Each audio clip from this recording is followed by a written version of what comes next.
細胞係乜嘢？喺科學入面，細胞被視為構成一切生命體嘅最細單位。植物、動物，甚至人嘅身體，全部都係由無數嘅細胞組成。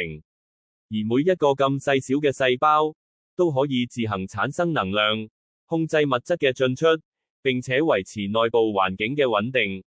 但係，喺呢度有一個好奇怪嘅地方，細胞並唔係單純嘅物質集合，佢入面有製造能量嘅結構，有儲存資訊嘅 DNA， 有控制出入口嘅細胞膜，甚至仲有一套用嚟偵測錯誤嘅系統，同時一齊運作。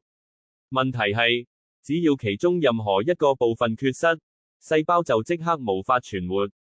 亦即係話，單靠局部，根本唔能夠構成完整嘅生命意義。星體只要條件同重力配合，就可以自然形成。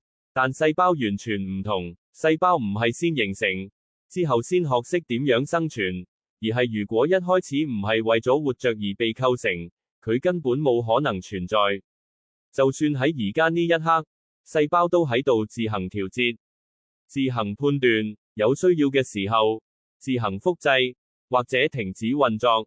於是，問題就剩低一個，對於呢種可以自我維持嘅細胞結構，我哋真係只可以將佢稱為單純嘅偶然物質嗎？